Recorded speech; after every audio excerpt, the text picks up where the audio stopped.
There's definitely a dynamic when it comes to family-run business, and then, of course, family-run business in the trades, because oftentimes the first generation came up from within the trade, from within being a service technician or within being someone that turned the wrenches in the field.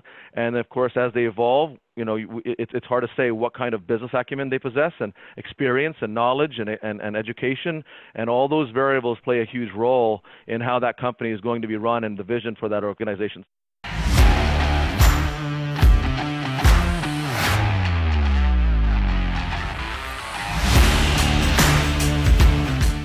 You're listening to Toolbox of the Trades, brought to you by ServiceTitan, a podcast for top service professionals where we interview leaders for their best tips and tricks of the trades. Learn how industry trailblazers stay ahead of the competition and how you too can be at the forefront of an industry. Let's jump in.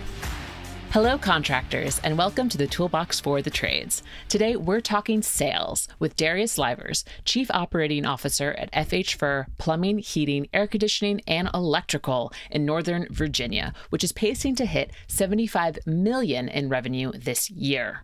I chatted with Darius about his passion for sales and problem solving, how to create a healthy work culture at a family-owned business, how to train comfort advisors in the growth mindset, and so much more. Honestly, Darius's 20-year journey from a sales consultant to COO is a fascinating one, filled with tons of knowledge for contractors at every stage of their business. To find out more about Darius, head on over to servicetitan.com/podcast. Enjoy. Darius Lyvers, welcome to the podcast. Thank you. Thank you. I'm glad to be here. Thanks. For those listening at home who may not be familiar with you, can you introduce yourself, please? Yes, my name is Darius Lyvers. Work with FH Fur Plumbing, Heating, Air Conditioning, Electrical here in Northern Virginia, metropolitan DC area. Nice. And can you tell us how you got into the trades?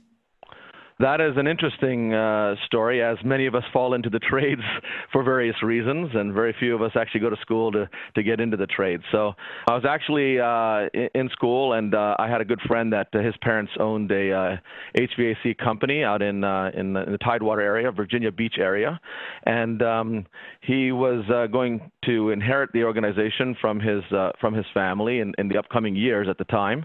He wanted to get in with me, and I had some financial backing. So I wanted to go into business. I had the business acumen and really had a desire to get into some form of a business. He's like, hey, let's do this. Come learn the business with me. So I actually went and worked for his company, for his parents' company, and started doing different things, installation, a little bit of service, but primarily inside sales, to get the experience that I needed. So, when we decided to take the company over, we had a little bit of backing, but it didn't go as we had planned. He had a fallout with his family, and the family ended up selling the company off to some other investors. And I was in the industry. I was committed, and I've been in the industry ever since. That's a really fascinating story. How old were you when you first got involved? This was when I was about 21. Yeah, Gotcha. So I was just coming out of school. I hadn't graduated out of school. I actually dropped out, unfortunately and fortunately, because it gave me a different path. And quite frankly, I've never really had any regrets. So it worked out very well in the end, because I do believe if I had gotten into the business at that time as an owner, I don't think I would have had the experience necessary to have been successful, had I gone into business, later, a little bit later, and had a little more experience underneath my belt. So I think all in all, things happen for a reason. And certainly in this particular case, not going into the business, I think, was probably the best thing for me at the time. Gotcha. I love that you're East Coast, because you talk just as fast as I do. Great. So you mentioned that, you didn't finish school, totally justifiable. A lot of very successful business people don't. And you mentioned that you knew you wanted to get started in business, but you had no idea. You just kind of fell into the trades. When you were first looking for that opportunity, where did you originally envision yourself? Wow.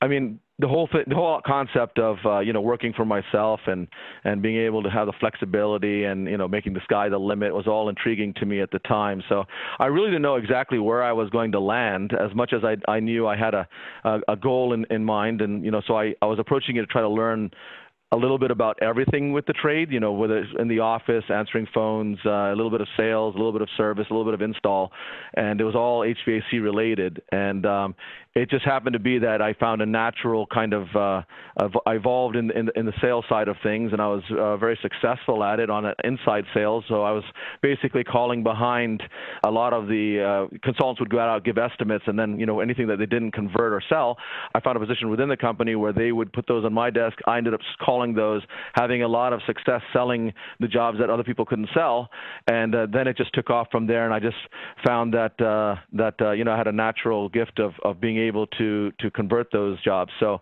I did that for about a year and a half, and then relocated up to the Northern Virginia area, and then found myself looking for a job in the industry, because at that point I was heavily invested a couple of years into the trades. Yeah. So just to recap, while you were working for your friend's family business that unfortunately it sounds like had a falling out, you really got the knack of the sales side of things. That's really where your brain lit up and you're like, oh, I'm good at this and I like doing this. And this is now where I want to continue to take my career. Absolutely. I mean, there was no question I felt comfortable with it. Naturally, it came with some sense of a risk, but then again, I kind of liked that, and that little element of not being successful doing it kind of kept me going to prove that I could. And then I felt like, oh, wow, I can actually make money doing this. And so, yeah, when I came up to Northern Virginia, I really felt like that's where I needed to be at the time. Certainly, I didn't have the college degree to fall back on, so, it was a little more competitive in the other areas or other industries. So it felt right in and kind of felt comfortable for me.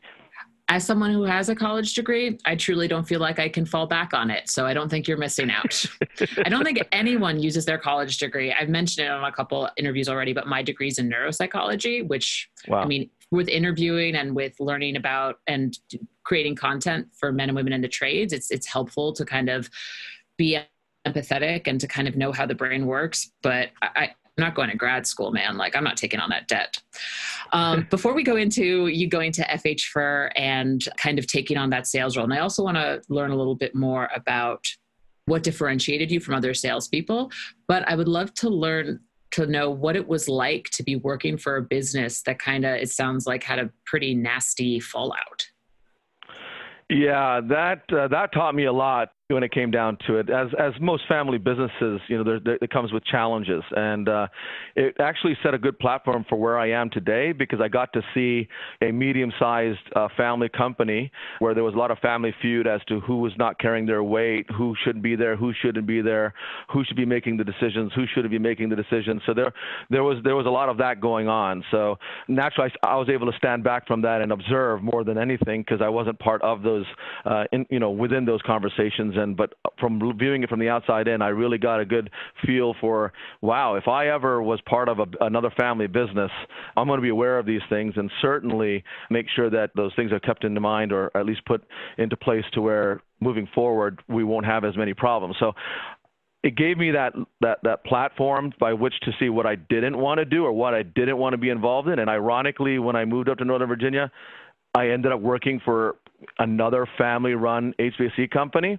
but I knew what to look for during those interviews and what not to look for, and who was in charge, is there a second generation involved, how close are we to that second generation coming into play, and those type of things. So there's definitely a dynamic when it comes to family-run business, and then of course family-run business in the trades, because oftentimes the first generation came up from within the trade, from within being a service technician or within being someone that turned the wrenches in the field, and of course as they evolve, it's hard to say what kind of business acumen they possess and experience and knowledge and education, and all those variables play a huge role in how that company is going to be run and the vision for that organization. So for me, I knew what I was looking for by then to some degree, and I was very fortunate that the company I did choose to work for, which ended up being FH Fur, is the only place I've been ever since. So I didn't have to bounce around, so I really could get my feet set, and it's been an extremely prosperous journey for me. That's really great. And I've been asking this question a lot because the trades is filled with family-owned businesses. And, you hear stories like the one you said, which is, there was a nasty fallout. The family stopped talking to each other. But you then on the other side of the coin, you see businesses like FH Fur, like Rooter Hero Plumbing, which I interviewed the other day, who have a husband and wife duo at the top, who have the second generation. I interviewed Peterman, who had a second generation coming in. And the one common thread that when I asked them, how do you run a successful business with your family? They said is to have very descriptive job descriptions. So everyone is crystal clear on this is your responsibility, this is mine, and everyone buys into the process of keeping each other accountable. Is that one of the things you were looking for as you were seeking for another business when you moved up to Northern Virginia? No question. Defined roles is critical in any business, but even more importantly in family business, because you not only do you have the family members that may feel entitled to certain privileges and quite frankly may not have earned their way into those positions, but where that becomes critical is the perception by the people around them, right? All the other employees in the company that feel, hey, that family member is there because they're family, not because they deserved it, not because they've earned it, not because they know what they're doing, not because they're accountable.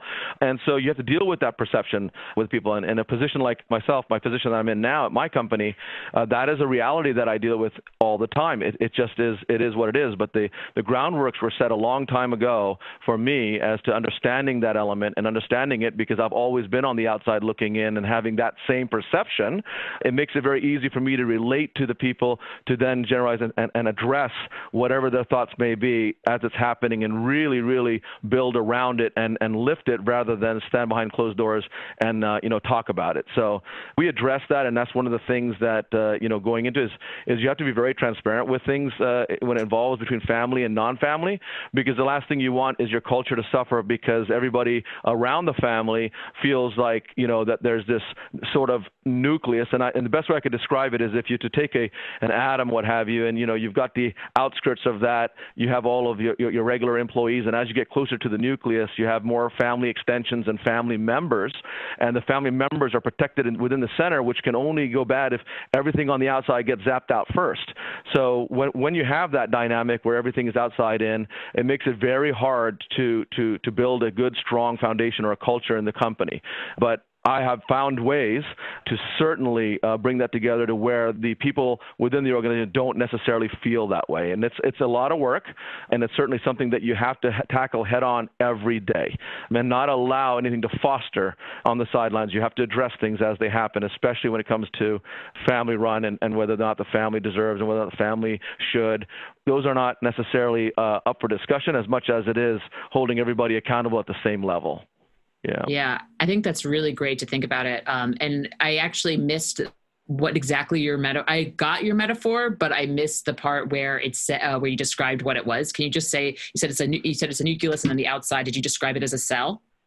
Well, you look at like a cell, like an atom, and you've got your nucleus in the center, right? So yes. As you get closer to the center, you're getting closer and closer to the family, right?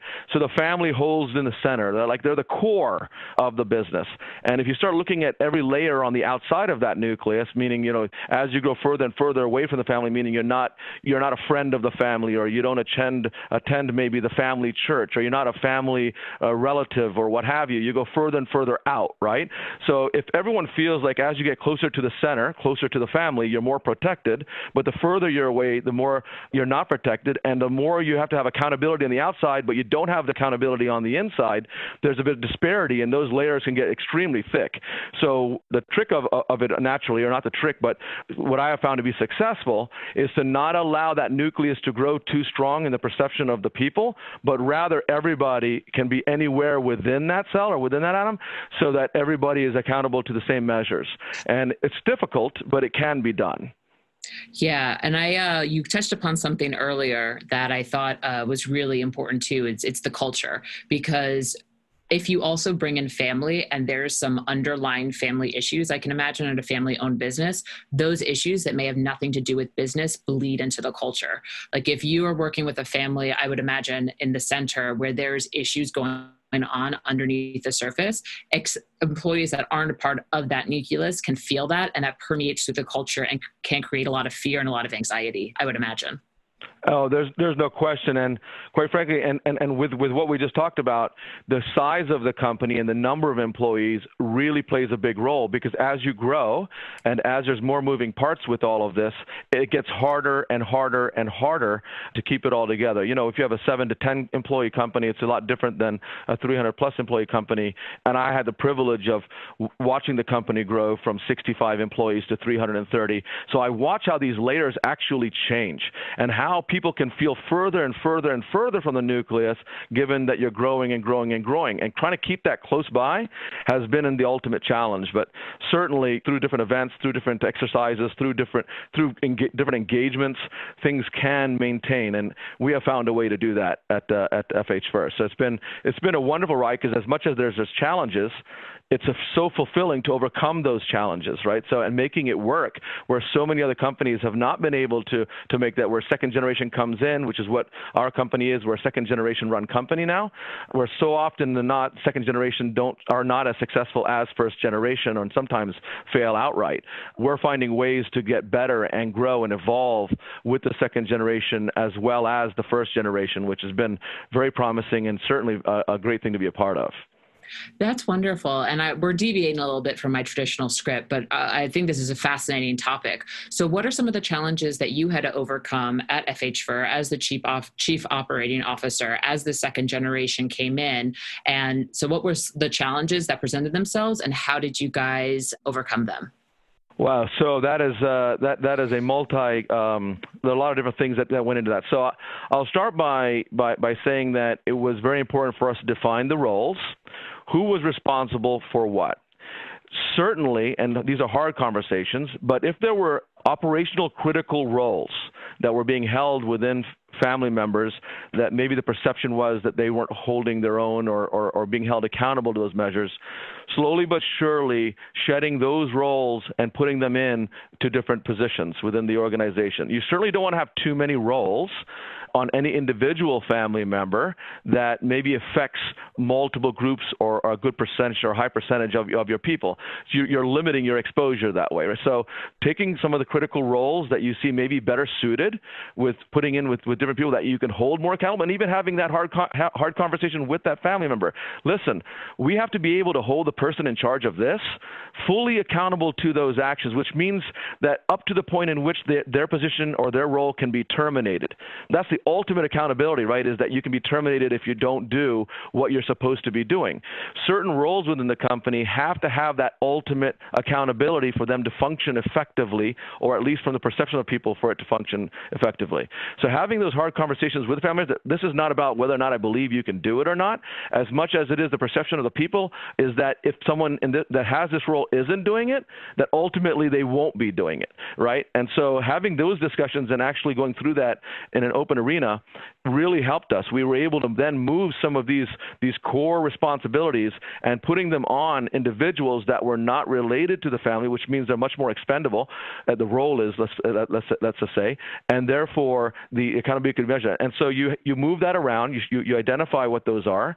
Slowly but surely over time, you get those moved around. You certainly don't ever allow the family to not be involved in all the decisions. That's the last thing you want to do. It is important. They're the owners. They need to be in the loop. So you have a very open communication around that. Always be on top of that. But the most important thing of all of it, besides the roles, was always letting the ownership, the family know that large decisions are never going to be made without your involvement. And trust in the people, and then trust in myself, being in the position that I'm running operations and I'm going to do the right thing for the company, that we're going to pass your vision and communicate at all levels so that your vision will still be able to be relayed to the people, and we can exercise on that without you having to be directly involved in every single thing, right? Because a lot of first and second generation, a lot of family members, they feel like they need to be involved in all the decisions. So they end up in the weeds a lot, which doesn't enable them to help grow the company, but rather they create a barrier to the company's growth or the company's ability to be prosperous. So, once you get them out of the weeds a little bit, which it tends to, because they were turning wrenches at one time, a lot of them, right? So they have been in every facet of the business, and they like to be there. They and quite often they can do it better than anybody else. That's just a reality of the situation.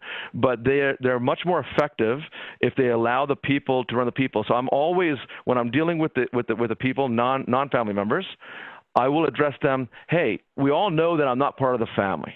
We all know that my job is just like yours as far as, my security within the organization, right? I have to earn my job every single day, right? And then through me respecting the family's values and respecting what the family does, it starts to trickle down to everybody else because they're going to start acting as you're acting. So we're able to set the roles.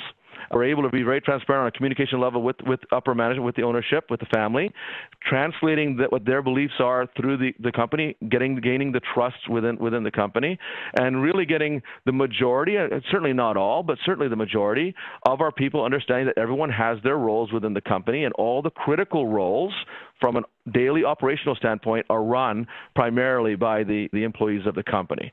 And we have our challenges, don't get me wrong, but all in all, it's working. We've got a pretty strong culture at the company, and we don't have that resentment built up. We don't have those pockets. I'm sure there's some small talk, but, where is that not going to happen, right? It's going to happen in any business regardless. So it's there, but we talk about it, and we talk about it openly. That's wonderful information. And I found that what really struck out to me too was it sounded like taking as families start a business, and as that business grows, the people who started it definitely have a lot of ownership over the functions of the business. So as they grow, instead of delegating, they tend to just pile onto their own plates. And it sounds like a lot of the work you did was to remove some of that load from the core family members and delegating them to the employees within the company who could properly do that job. And so this way, the family wasn't that nucleus that kind of held all the power, and instead you distributed it across the organization. Is that correct? Yeah, I mean, that is correct. And doing that systematically to where, nothing moves too quick or to feel like, hey, maybe we're not making a good decision, but also speaking to the point where, hey, not every decision is going to be good. We're going to make some mistakes. I just need you to trust me, right? And building that trust over time, not just with myself, but with the decisions that are being made throughout, right? Because once they feel like the best interests of the organization are being, at heart and people are working towards making this the best place that it can be, we found that, the gloves come off. A lot more empowerment occurs. Once you start empowering everybody and to make decisions, great things start happening. And that's really where we've been. And it's really been an amazing journey. And the challenge of it being with the family just makes it that much better. It really does, right? It just, the whole dynamic, you've got to balance that out. You've really got to find a way to come together, just like with them being family, like biological family, and us being the FH Fur family, we're still all the same family. Every day we come in here, we're all brothers and sisters and friends and parents and what have you. So we look at it like that, and it really works. And quite frankly, as long as everyone knows what that role is and what they're supposed to be doing, and they're held accountable to that role, there really isn't anything much else to be said, right? You come in, you get your job done, you have fun doing it, and you share in the success. And we've been fortunate to have success. It makes it a lot easier. Naturally, if we weren't as successful as a company, that may not be the case. But I attribute a lot of the hard work and the fact that we're working together to why we're seeing success.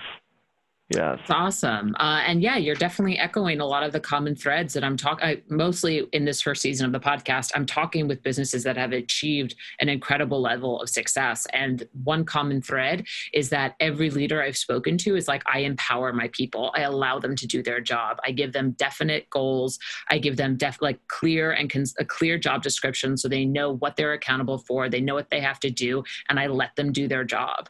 And that really seems to be the difference between companies that are in that small and are not small, but are maybe just beginning, and companies that have now achieved astronomical growth. And you said yourself, you guys have grown from 65 to 330 employees. Like, that's incredible. So that's great. And how long have you been with FH Fur now? This December will be my 20th year. Yeah, so this is 20 years coming up. Wow, that's not very common. That's not very common anymore. Yeah. That's incredible. How does that make you feel? Feels great because I've played a bunch of different roles. I've watched a lot of people grow in the company, people that have been here alongside with me the whole way, and just watching when I first came to the company, the children were still in school. They're several years younger than I am, so I watched them go to college while I was slaving away for the company, and they would come during summers and they'd start learning, and it's ironic that the owner's son, the second generation, he basically he's my supervisor now. He's my direct, and he's our CEO. And so the owner's son used to be an installer.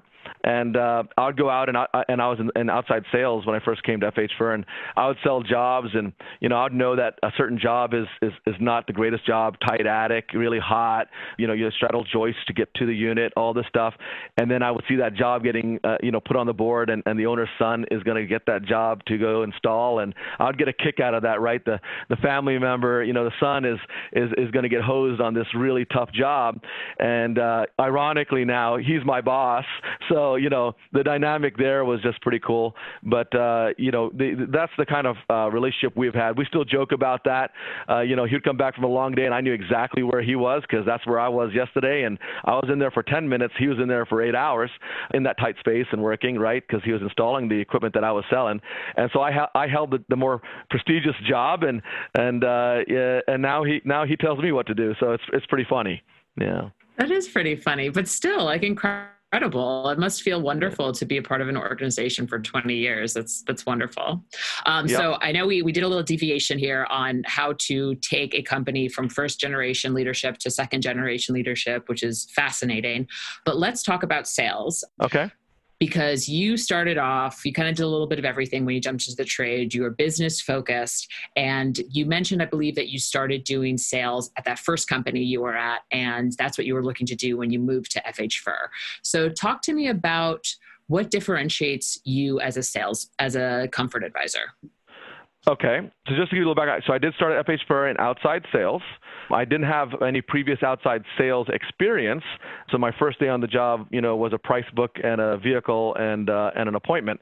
But for me in sales, and I was fairly successful. I'm fairly humble when it comes to that. But I did well financially in sales, and I certainly did well as far as conversion, average ticket, and what differentiates me. I can't tell you that it's any secret sauce or any special training because it wasn't. But what it was is I had a passion. I had a passion for going in and doing what no other consultants could do. I studied really hard. We didn't have YouTube when I started, so that was not one of my resources. But I certainly met at a lot of jobs. I watched a lot of installations. I did a lot of the things that the other consultants weren't doing, not only at FH Fur but in other companies. I really wanted to understand it, not just the equipment. I want to understand how the whole network comes together in a home. What was behind the walls? How does airflow get impacted by certain designs? Things of that nature, which really gave me a leg up. I had a lot of passion. I wanted to solve problems. You had a bedroom that wasn't cooling well. You had humidity issues. You had infiltration or filtration problems. Whatever they were, I wanted to be the one-stop shop. I wanted to be the guy that could come in, listen to your concerns, your needs, your wants, and really address and customize something for you and help you solve your problems. And I took passion to it, and I didn't realize it in the beginning, but I just enjoyed it so much. I like being around people, so that was the easy part. But getting in there and actually solving problems differentiated me. And at a time where people were just doing cookie-cutter kind of installs, they still do, I was upping my game and really taking the time to do it. But what differentiated me was my work ethic. I was willing to put in the extra time. I was willing to do things other people weren't willing to do. I was willing to, if a customer needed some reassurance, I was willing to stay as long as needed to reinsure them. I would be willing to get into any tight space. I was willing to go anywhere and do it anyway, drive any time, come back on Saturday nights, Sundays to meet. So I just worked really hard at helping people, and through helping our customers, I just found sales just started pouring in. I was never chasing the money. At the time, I really didn't have a lot of expenses, and I was making more money than all of my friends that were graduating out of college. I was making more money than basically every friend I had that were doing it legally. So it was just an amazing ride, but It's really just paying attention to detail. I never looked at it as selling anybody anything. I looked at it as me helping them, and through helping people and really enjoying it. I mean, I think my customers felt that I actually enjoyed my job, and quite frankly, whether they did business with me or not was not my end goal. I mean, naturally, I want them to go with me, but if they didn't, if I even felt like I helped them make a decision to go with somebody else, somehow that was fulfilling. Where a lot of people would take that very personal, I was just like, okay, well, not everyone's going to want to do business with me in my company, but if I helped you make a better decision going with somebody else, I've still done my job. I consider myself a consultant. So, as a consultant, sometimes you get paid, sometimes you don't. And, at the end game, if you do it well, you should get paid more often than you don't get paid. And so I treated myself as an employee out there that did that. I loved the company. I loved the passion of the company. So my story about the company and how I felt about the company was very, very, very strong and very personal. And I just went out there and did my thing. And I was really proud, and I was very competitive. I didn't realize how competitive I was because I was never good at any sports.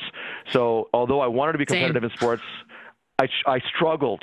I was a sideline kind of guy, so a bench warmer. So I wanted to be competitive, and as we grew and more salespeople came in, I mean, even to the point where if I took vacation, when I took vacation, which was rare, and it was a week, I would take 4 days out of 1 month and 3 out of the next planned, so I could be the number one salesperson in both months and not risk taking a whole week or 10 days off in a single month, because it may be hard for me to compete with 20 days out of the month with someone that's there the whole month. So, and quite frankly, my most impressive accomplishment through all of this, as I humbly say it, I was the number one sales guy here for 120 straight months.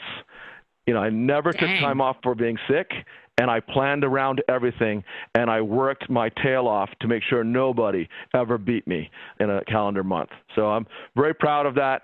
And I just used my tools. If you had knowledge, if you had a tool that I could use to get better, I adopted that tool and I made it my own. And that's one thing I learned very early. And I'll tell you what did it. In my second year, I was already doing pretty well, but I really didn't take off until I went to the seminar.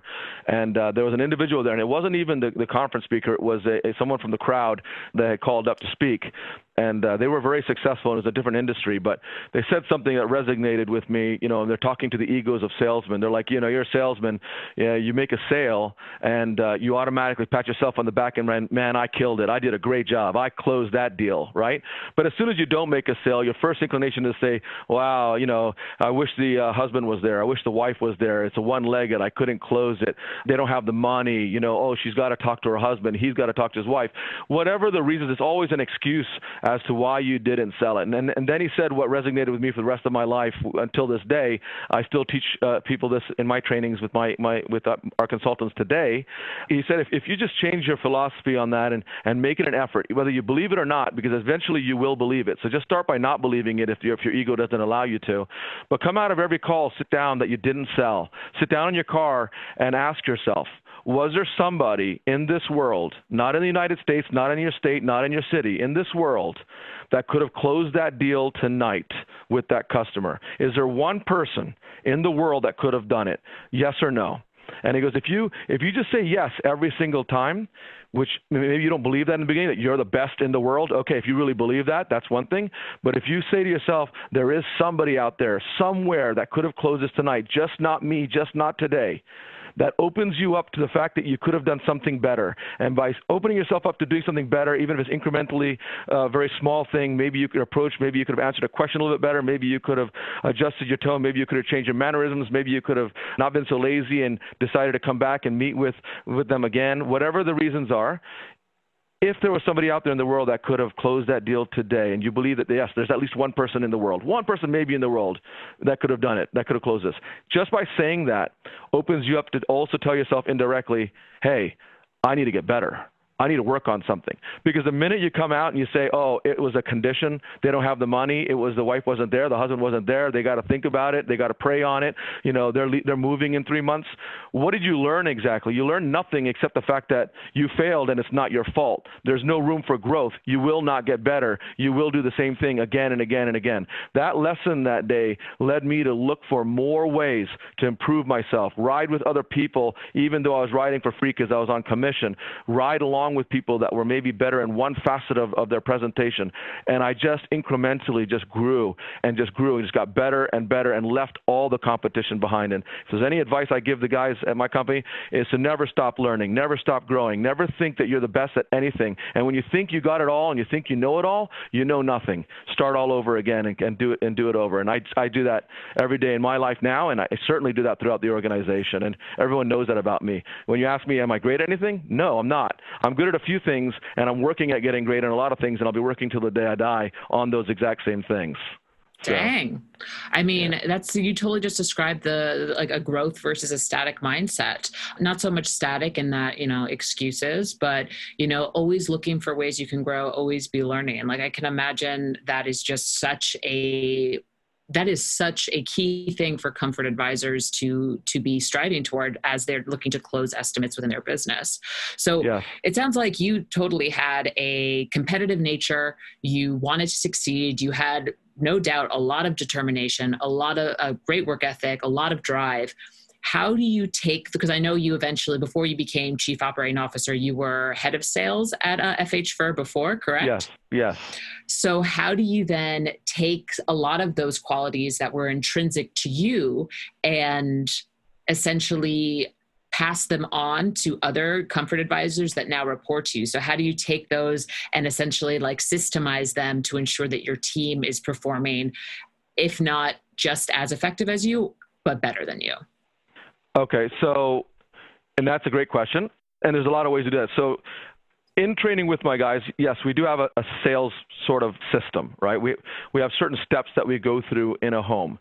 We strongly encourage everyone to own it and to make it their own, because you certainly don't want to come about it as a systematic or robotic approach, right? So you want to build that relationship in the home with that customer, but you don't want to forget to do certain things because we find them to be important, and for the majority applies to the situation. So when I'm talking, and we'll break it down, but we focus a lot on the, I guess you call them the real world situations.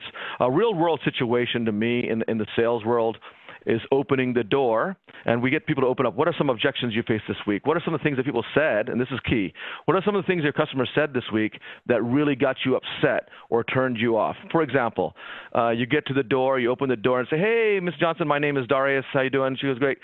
Hey, Darius, I just want to let you know I'm getting 3 more estimates this week. I didn't want you to get get too excited, what have you. I am shopping around. A lot of consultants, their demeanor will change at that moment. Oh, crap, here's another one. Oh, my goodness, 3 more estimates. I'm wasting my time, whatever. We train to do the exact opposite, right? Your initial instinct sometimes will cost you the sale. Your initial response will oftentimes cost you the sale. So you have to learn how to take that initial response, tuck it away, and verbalize a different one. So basically what we do is we train on it. We role play it. I'm getting 3 more estimates. Great. Everybody should get 3 more estimates. Embrace what they feel you may take into it. So you're putting them into a situation where they're looking and saying, my goodness, that's strange, right? But certainly not what they thought you were going to react with, right? Certainly you basically flip that upside down. So we train on absorbing that, because in the field of sales, rejection is something you're going to face on a regular basis. How you respond to that rejection is critical. If you respond to your rut, your lack of sales, your situation will just last longer and longer and longer. Confidence is critical, right? And maintaining that confidence. So how do you remain confident in the midst of going on an 0-5 streak, 2 days working for free? How do you do that, right? Some people will say, hey, you're that much closer to making the next sale. That's easy to say, but when you're in that grind, it makes it hard. But what can get you through situations like that is saying, stop doing it because you're trying to sell something. If you're trying to sell something, you have no business working at this organization. If you find a way to enjoy what you're doing and you just go out there and enjoy yourself with every call, good things are going to happen for you. If you're truly out there to help people, you're truly out there because you're enjoying it, you're truly out there to inspire and to believe and to be better than everybody else and raise the standards and raise your game up to, being the best in the business, then you're out there to support, to help, to educate, to establish relationships, et cetera, et cetera, et cetera. And we train our guys to do that. So number one, we train them how to respond to things that are not necessarily positive in a presentation role, right? And there's lots of them. I'm getting estimates. Just to let you know, I'm not making a decision today. Just want to let you know we don't have the money yet. We're saving up for this, something we're going to do in 6 months. My goodness, these are death stabs in the world. You walk in, and that just kills most people. We train our consultants, hey, recognize that the majority of people say these things not because they're necessarily real circumstances, but because they're protecting themselves from making a decision that they otherwise may regret. It's a smokescreen. It's potentially a buyer's remorse move, right? So understand that that's just the way the world works. Don't take the words for what they are. They don't even know you yet, right? And quite frankly, if your agenda was to make a sale and they're telling you that, yes, you're hurt. Don't go in there with the agenda to make the sale. Go in there with the agenda to help the customer, and if the sale comes out of it, that's a bonus, right? Change your mindset. Go in with that mindset. So we structure on that. We focus on mindset. We focus on how to react to certain smoke screens that may come up, and to be really good at it, because if you don't, you're going to lose a sale just like that. As soon as the customer senses desperation, like a dog does. Dog senses fear, they react on it. A horse senses your fear, you're in big trouble getting on its back, right? So we kind of use analogies like that, but the bottom line is this. We focus in on real situations. We talk about real situations that are going on, and then we talk about what others have done in the room, and we share constantly that to do to overcome that, and then we role play, we practice at getting better. Yes, we practice sometime on the actual system that we have, our sales process, but that's just the shell of everything, right? The reality is sales is about building chemistry. It's about relating. It's about trust. It's about honesty. It's all these things, and we focus on those values going into the house. So we win more sales because of our customers understanding that we truly do care, and by spending the time necessary to build that relationship. And quite frankly, it works for us, maybe not for everybody else, but certainly does for us. No, I mean, I could see 100% why it would work. You're essentially training your comfort advisors to, one, practice empathy and be mindful of what their customers are potentially going through. You're bringing attention to the fact that there is a lot of buyer's remorse. In your presentation at our original user conference that at the time was named Dispatch, but now has been rebranded to Pantheon, you mentioned how sometimes your comfort advisors give numbers that give prices that are thousands of dollars when they were expecting to spend $100. So you're essentially training your techs to kind of work with that change in emotions, that shift and that guard in real time. And what I also really love is that you're training them to subvert expectations. So when they get that customer that says, we're looking at 3 estimates right now, just so you know, instead of them going like, oh, they're like, oh, great, which is, again, it totally, as a customer now, I'm like, oh, phew, I was worried that he would be upset that I'm talking to other companies. But now we've just established trust because he has demonstrated in that one attitude shift that he is invested in the way, in my well-being and what's best for me. Absolutely. So now you've already put yourself a leg over the competition. So I think it totally makes sense. It's totally smart. And any company of any size could effectively utilize this strategy when training either their techs who are selling or their comfort advisors if they have them. Yeah, I find most companies continue to focus on textbook items, basically process, but they don't spend enough time on mindset and real world interaction, right? Communication things, right? Where you take the time to listen to one's needs, really customize and reflect on that, and really do the things and recommend the things that you believe will help that customer and gaining the customer's permission to do so. And we spend a lot of time on that part of it. And, hey, you're right, that it works with our company. And every single time we go into a no-sale situation and we discuss what the objection was or why the customer said they didn't want to do it or any of that, we peel that back, and then we address it as a community. We address it as a group. What could we have done better? Because we all believe that our customer could benefit from our services, right? We never recommend anything that we don't believe that would benefit our customer or be good for them. So hence, we're trying to service all of our customers because we don't recommend things or shouldn't be recommending things that don't benefit or wouldn't help them. So that's the philosophy we take, and we certainly try to filter it. Some people do it better than others. For me, the credibility comes because the majority of them know that I was in the field, so I've been in the trenches, and they know that I was successful being in the trenches, right? So that helps my credibility and makes it easier for me than it would be for maybe somebody coming in, trying to train it. Well, you haven't been there, so you have other things that you have to overcome when doing that. But every chance I get, because I love sales so much, I jump in those rooms and I partake in listening to what they're saying and is there anything I can help? And taking someone that's coming in and helping mentor them and helping accelerate their careers by months and years ahead of where they would be if they didn't have that training or that knowledge or that person in their life that might really want to see them succeed gives me fulfillment. And I think they recognize that to some degree, and that certainly helps my situation. 100%. So I mentioned in the last time I spoke about how you presented at the very first ServiceTitan user conference, and you presented on financing. And prior to when I started recording, you mentioned how financing is really one of your specialties. So I would love to give you the floor and talk to me a little bit about your financing philosophy. How do you do it at FH4? What are some of the best tips and strategies that you can pass on to fellow contractors who are listening to this right now? Okay, yeah. So over time, and this starts, years ago when I was in the field, and naturally, like anybody would have, I had the challenge of the number one stated objection in the world, which is your price is too high, right?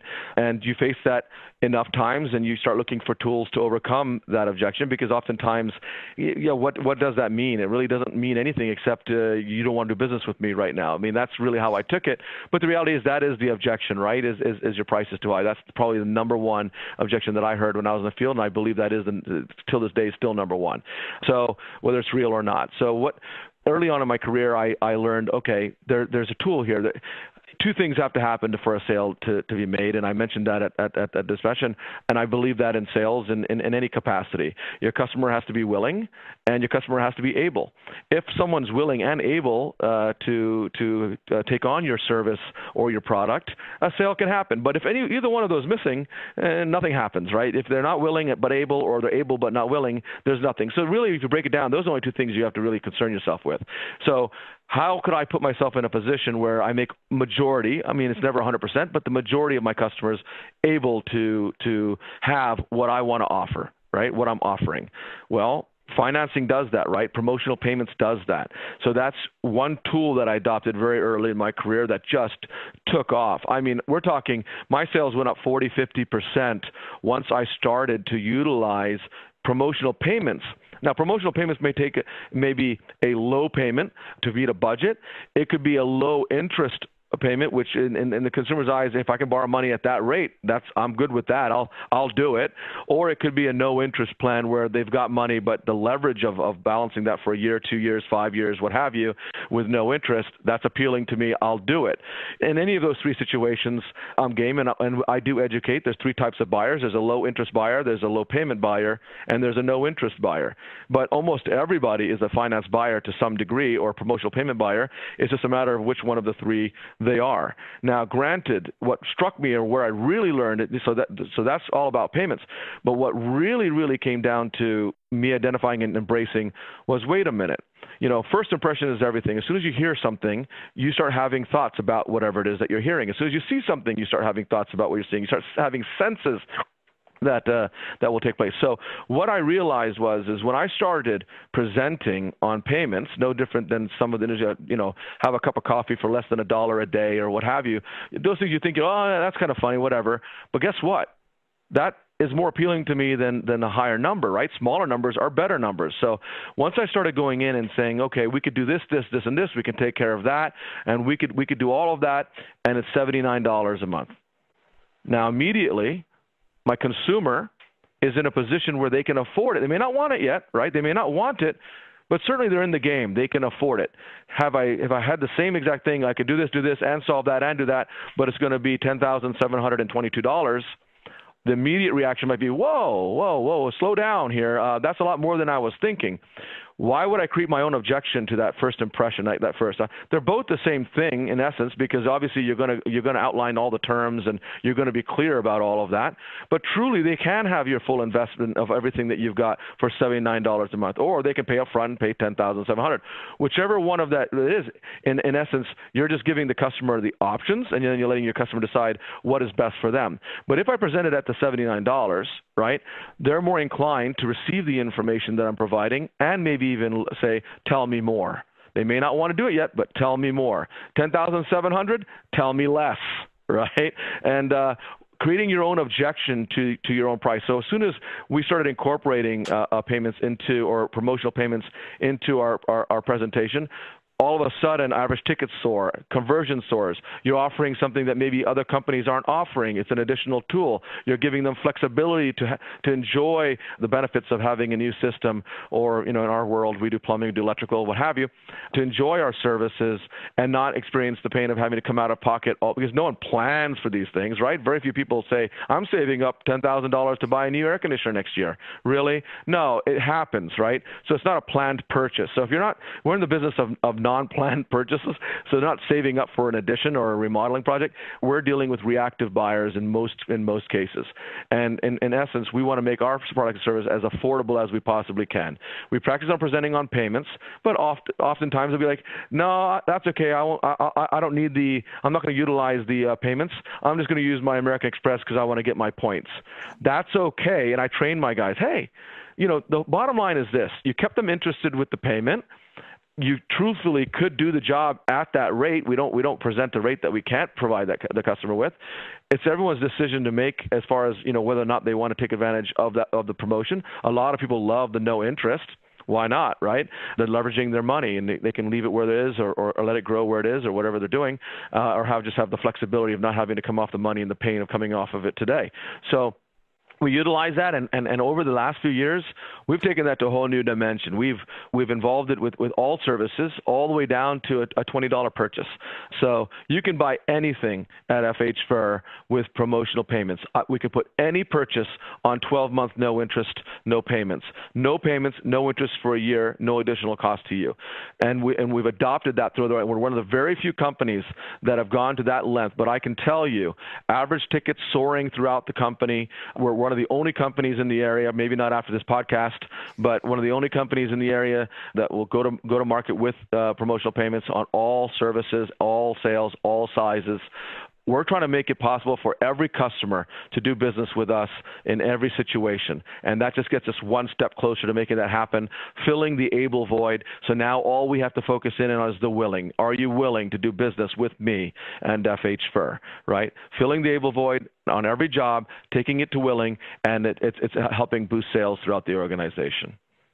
That's incredible. I love that you can essentially put promotions on literally every cost. And yeah, I imagine that not a lot of businesses are actually doing that right now, but it does exactly what you said it does. It takes away that barrier. It takes away that initial sticker shock. And it makes, because I mean, you said it perfectly. All of our customers are going to be reactive. They're not planning to buy an air conditioner. It sucks. I'm not a homeowner, but it sucks when I have to, pay to get my battery swapped out of my car or get my transmission fixed. Like, I don't ever want to pay that. So if it's offered to me in micro chunks that I can pay off, then that's so much more appealing. It's like, okay, this isn't as inconvenient as it was. So essentially with financing, you are removing those barriers for your comfort advisor in all capacity. And technicians. We do it throughout the whole company. Yeah. So you have your technicians selling in addition to, how do you guys have your technician comfort advisor relationship set up right now?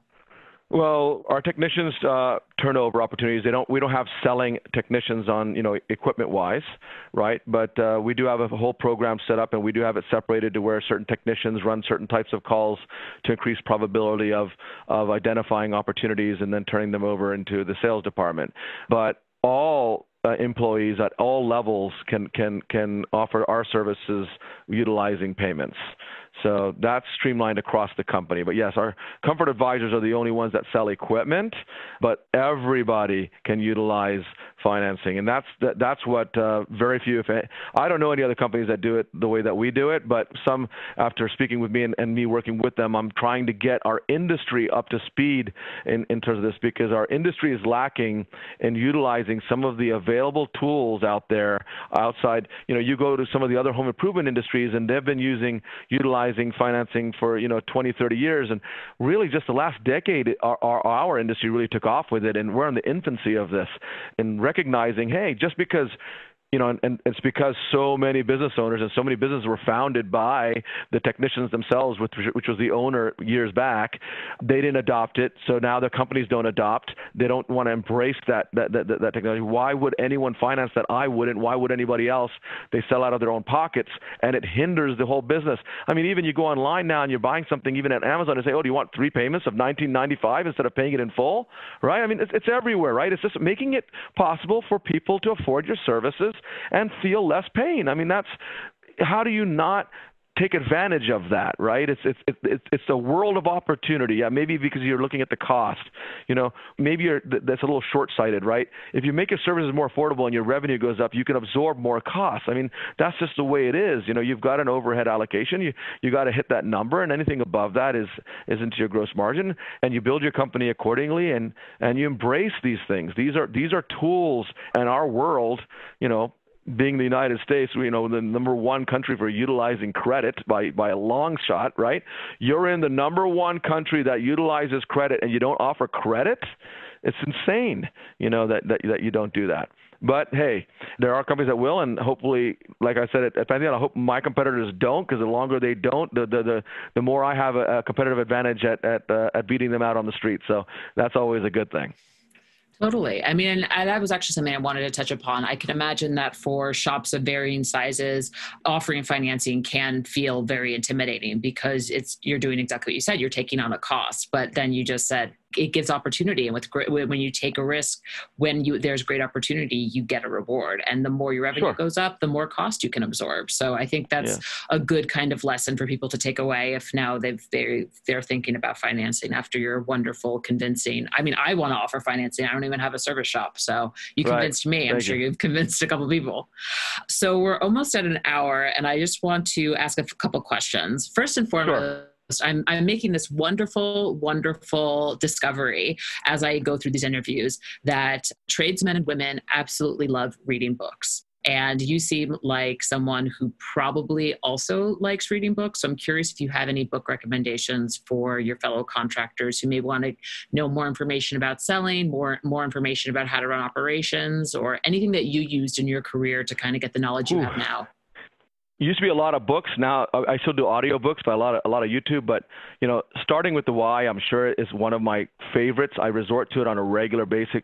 Simon Sinek is just an amazing, intelligent person that really understands the fundamentals of business and basically positioning your business to be more recession-proof, sort of speak. So I would highly suggest starting with the why. Whether you watch the videos or you buy the audiobook or what have you, it's a great publishing as far as that kind of selling. I always resort back to my first sales books, and Advanced Selling. Brian Tracy was one of my favorites. Down to earth, very simple to follow for anyone that's starting in sales. I mean, there's so many resources on YouTube now that you can resort to. You mentioned Weldon Long earlier, right? And I've watched a lot of Weldon Long videos, in my sales career, and certainly over the last 5 to 6 years as he's really progressed and really reached out to the market. But my other books are five habits of success. 5 levels of leadership. These type of books I definitely read on a regular basis. But starting with the why, if there's one book in the world, that's my book. That's my go-to. Yeah, and his TED Talk is very good for anyone who doesn't want to invest in the book. Simon Sinek, Start with the Why. Finally, I would love to know what advice. So you've been with FH for, again, from 65 to 330 employees. Would you mind sharing what your revenue was like last year, if you don't mind? Yeah, last year was 66 million last year. And our projected this year will be around 75. Yes. That's incredible. So you guys are huge. You're an enterprise level shop. I would love to know what advice you would give to folks who are on the smaller side, who are maybe just getting started or are kind of ramping up with like 6 to 10 techs. And then what advice would you give to shops that are approaching the size that FH Fur is now? So 2 different pieces of advice for different sized businesses. And it's good that you put it that way, because they are very different as to what you focus on at the different sizes. And, 6 to 10 is a very difficult size, because it's typical the owner or owners are very involved in the day-to-day operations, and everyone's wearing 17 hats in that operation. The only thing I could say to a 6 to 10 a shop is, as far as what will get you growing faster than anything else, is to separate yourself from getting in the weeds. All too often, you're going to stay at the same place or inhibit your growth because you're not empowering, you're not trusting, you're not putting people in the right positions. And at that size, that is absolutely critical that you start to separate yourself from being a technician, from being the salesman, from being the designer, from being the phone answerer, and all of the different positions within the company. The faster that you pull yourself out and put belief into people, the better you're going to be, and the faster you're going to get to where you're trying to go.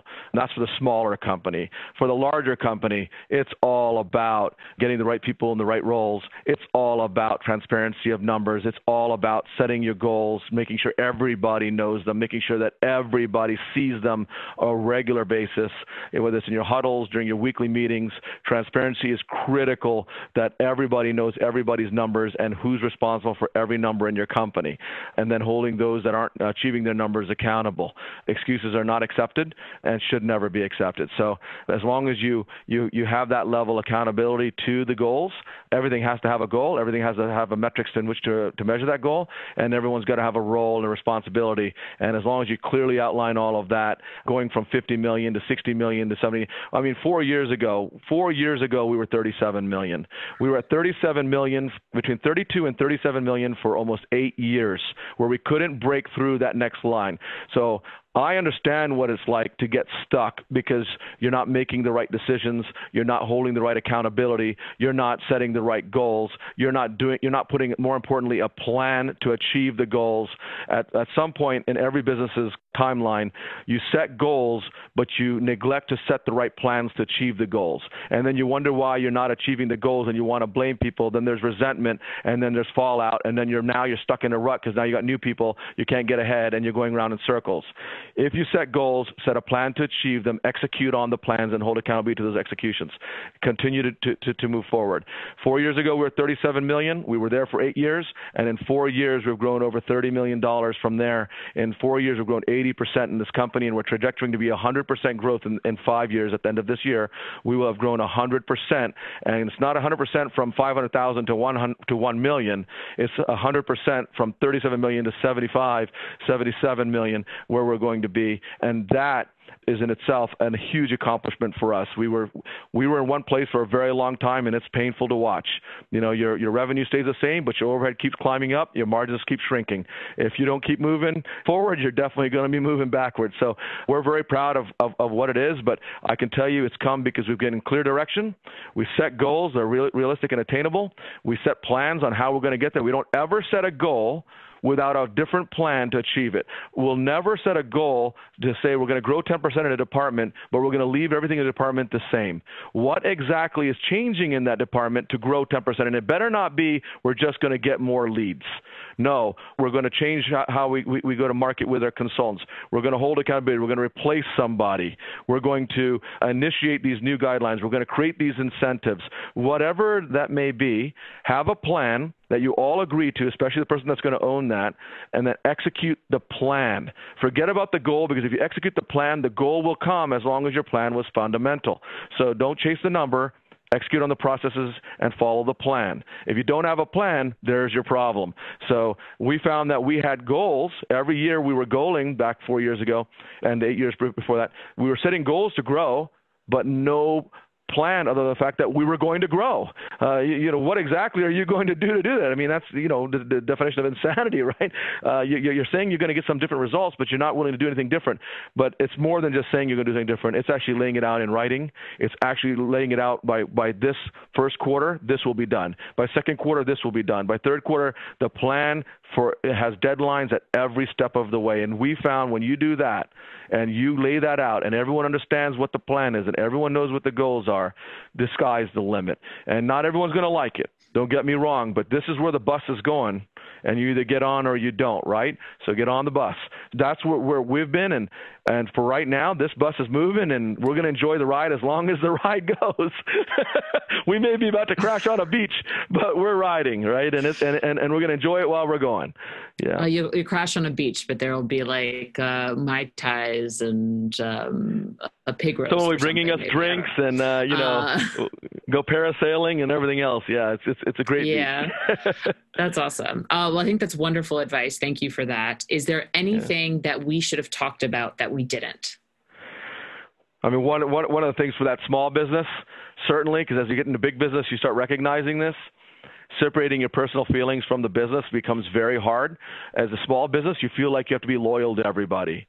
And trust me, that loyalty can end up running you right into the ground. That loyalty to keep people that shouldn't be there, that loyalty to keep people doing things that they shouldn't be doing. In small business, I found as we were growing, the first few years were really tough because hard decisions are really hard to do if you feel you have to ask yourself who you're loyal to. If you're loyal to an individual and you're sinking and making it harder for the 8 other people around you, where does your loyalty stand? You really have to evaluate that. And I know in small business it's very hard, and it's hard even at our level. Your loyalty needs to be to your whole family, and the whole family being your whole organization. And that's where we've held it, and a lot of hard decisions have had to be made here at FH Fur, and it's one of the hardest things that I've ever had to be part of because naturally I don't like delivering bad news, and I certainly don't like to bring anything negative to anybody's life, but making those hard decisions is a key component to having success. If you're holding on to people in the wrong positions and holding on to processes that are in place because you don't want to hurt someone's feelings, you're really doing a detriment to everybody in your organization. And I had written that one down because in my first couple of years doing what I'm doing in my current position, that was one of the hardest things for me. Not that I wouldn't do it, but it was just hard to do. And a lot of things, when you recognize them, you say, oh, this happened. But then you also say in the same breath, that should have happened years ago. And if you find yourself saying that it should have happened years ago all too often, take action and take it fast because you're hurting the company from proceeding and moving forward. So that would be one of my things with family business. It's something that's even embedded even more than any other non-family business, because at least then it's not personal, right? So yeah, I mean, thank you for saying that. I think I totally agree, and I could understand why it would be hard for you because you want to help people. That is like your core. That's your North Star as a human being. It's our vision, Yeah. So helping people is our vision. So the last thing you want to do is have to make a tough decision or have to make something that may hurt someone else for the benefit of other people. It's hard to be a leader and it's hard to run a business, which is why I'm starting this podcast so people can learn from experts like you. Yeah, no problem. I really appreciate it, Darius. This was a wonderful conversation that totally flew by for me, and I appreciate your insights. This was wonderful. Thank you. Thank you. No, much appreciated. The grit and know-how required to tackle your community's toughest jobs hasn't changed, but the way companies run their business has. ServiceTitan is the only field service software that was born in the trades, built for the trades. If you're interested in seeing what ServiceTitan can do for your business, request a demo at servicetitan.com/trades, and we'll send you a new Milwaukee tool set, plus a free iPad when you sign up. That's servicetitan.com/trades. You've been listening to Toolbox for the Trades, presented by ServiceTitan, the leading home and commercial field service software. Please subscribe to Toolbox for the Trades wherever you get your podcasts to hear all of our episodes. Want to learn more? Check out servicetitan.com/podcast. Thanks for listening.